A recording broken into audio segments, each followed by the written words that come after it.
I'll stand on the stage. I did this just in our last week-long event in Cancun. And I watched a man stand on the stage and tell his testimony of his healing. I looked out in the audience. There wasn't a person in the audience that was thinking about anything else. They were witnessing truth right before their eyes, a miracle. Now, you see that and you look at the person, it doesn't look like a movie star, doesn't look like a vegetarian, doesn't look like they're buffed, doesn't look like they're different than anybody else. They just look like an average person. And the most common thought that happens when you witness that is, if that person can do it, so could I. And that drops the belief right away. You cannot go back to being the same person after you witness that. It's impossible. You're witnessing that type of transformation. And stroke patients that have had a paralyzed limb for years or been blinded by a stroke, that have perfect vision again. And the scans from their physician shows a complete 100% recovery. Now, strokes don't heal if they don't heal in 2 weeks, according to the conventional model of medicine. And nerves don't really come back online if they've been damaged after a period of time. And yet we're witnessing those kind of supernatural changes. So then the belief, the subconscious belief that that is impossible. You may say, oh yeah, I believe that a person can be healed. Yeah, I believe in miracles. But when it comes time to actually execute them, you got to step outside a little bit and you got to trust a whole lot. So then when you start witnessing it, it becomes like a brush fire. I mean, we see in our events, once we start seeing those healings, we know it's going to just get better and more phenomenological. And then the side effect of that is a person with Raynaud's syndrome who has incredible sensitivity to cold, that has an immune problem, that is, you can't go out of their house. They stand on the stage and they say, I cannot believe it. I was just outside. It's November in London. I have no pain in my hands. And someone in the audience watches the same thing. We had 4 people at that event with Raynaud's syndrome go into complete recovery, into complete remission. So just like an infection spreads amongst the community and creates disease, all of a sudden health and wellness can be as infectious as disease. And wow, and all of a sudden it's the new consciousness, it's the new way. It's so we don't have to rely on something outside of us to make us feel better inside of us. We begin to figure that. Do we need a sugar pill, saline injection, or some false surgery or procedure to change our state of being? I mean, do you need some external influence? Because the sugar pill is a symbol. It's a symbol of possibility, and the person has been conditioned that pills heal people. So they put their power into it, and the moment the physician says, this is a new drug, and the physician is enthusiastic or excited about it, that enthusiasm becomes contagious. And the person all of a sudden sees the possibility in their mind. They actually see a future, that they actually could be healthy or better. That's a clear intention. And when they feel optimistic, when they feel inspired, when they feel grateful, when they're changing their emotions or energy, they're combining a clear intention with an elevated emotion. And if thoughts are the vocabulary of the brain and feelings are the vocabulary of the body, and how you think and how you feel creates your state of being, they just moved from their past present state of being into a future present state of being. They began to change their brain and body by thought alone. In depression studies where they give someone a placebo and they say this is the best drug for depression, 4 out of 5 people that are in the placebo study get better or do as well as people who are taking the actual antidepressant. That's 80%, right? But here's the deal. They've been taking that sugar pill for about 8 weeks. Every day, taking that pill and combining that clear intention with an elevated emotion, they're moving into a new state of being. So now what that means is you got to do the work. That means you actually have to practice sitting down, getting beyond all the people in your life, all the things you need to do, the place you need to, you gotta get beyond your body wanting to get up and go because it's been programmed that way. And you gotta tell your body, you're not getting up until I say. Now, this is when you come out of the bleachers and you get on the playing field, because now you have to go from the known self, disentangle from those programs, and exist in the unknown and possibility. So then the person who's combining the clear intention with an elevated emotion and not relying on some external or exogenous substance, they're doing it by thought alone, changing their state of being, I guarantee you it's going to begin to become a habit. And they're going to know when they're there and when they're not. And the word meditation means to become familiar with. So then the more you become familiar with how you feel in changing that state of being, the easier it will be for you to do it with your eyes open as well as your eyes closed. And if you go back to the old state of being, there's a good probability that your pain or your condition will come back. So there's this kind of waltz that goes on when people are learning how to heal and change. They take a few steps forward and then a few steps back, and then 3 steps forward and only 1 step back. And they got to practice self-regulating. They got to practice what they're paying attention to, what they're unconscious of.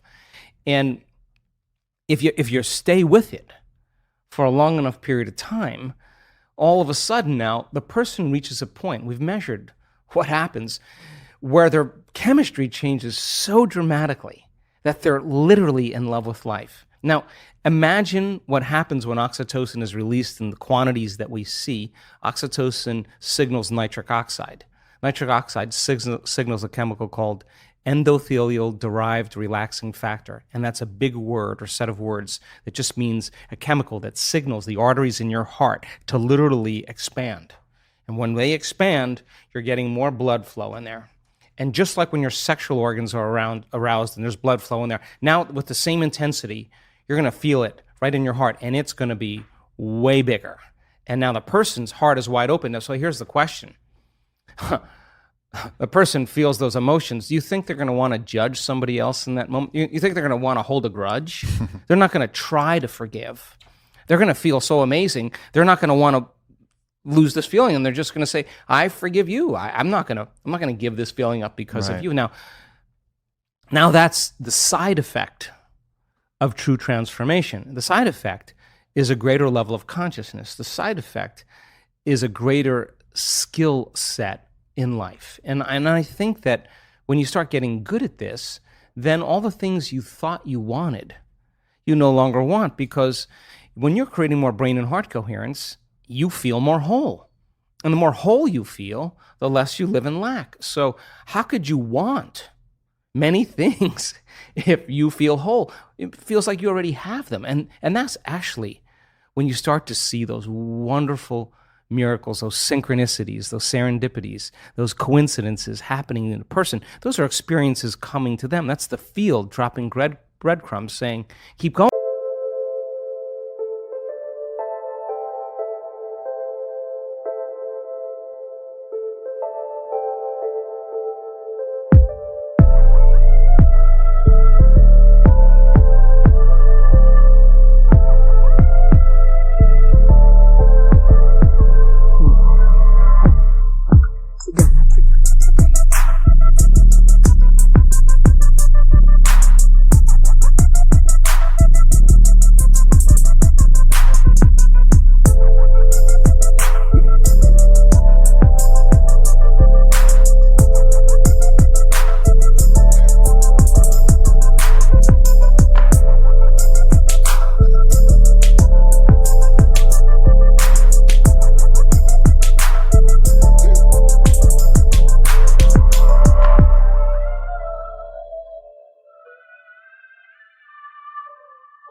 keep going.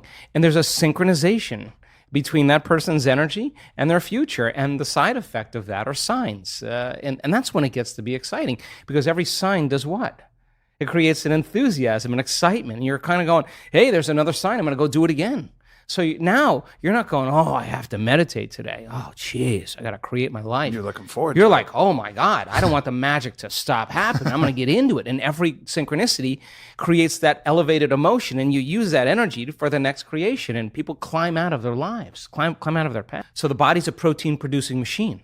Every single cell in your body, except red blood cells, makes proteins. Muscle cells make muscle proteins, actin and myosin. Skin cells make skin proteins, collagen and elastin. Your stomach cells make stomach proteins called enzymes. Your immune system makes immune proteins called antibodies or immunoglobulins. Your eye cells make eye proteins called keratin. So your body's a protein-producing machine. And in order for those cells to make proteins, a gene has to be regulated. So then they used to say genes create disease. Lie. It's an absolute lie. There's a very small percentage, about 5 to 1% of the people on the planet are born with a true genetic condition like type 1 diabetes. The other 95 to 99% is created from lifestyle or behaviors. Two identical twins sharing the same genome. One dies at 52, the other one dies at 88. Well, what happened there? It was the reaction to the environment that caused their genes to be switched on or upregulated to make a healthy protein, or downregulated to make a cheaper protein. And it turns out that when you're living in stress and living in survival, you're living in emergency mode, and that's not a time for growth and repair. Yeah. That's a time to mobilize all the body's energy, all its resources from some endangered situation, real or imagined, in their life. So if you're living in emergency mode for an extended period of time, and you keep signaling that gene, well, my goodness, it makes sense then that over time the gene's going to begin to wear out, just like taking a copy of a copy of a copy of a copy. Sooner or later, you're going to start making a cheaper protein. So the expression of proteins literally is the expression of life. So then, is it possible then to signal the gene ahead of the environment? The answer is absolutely yes.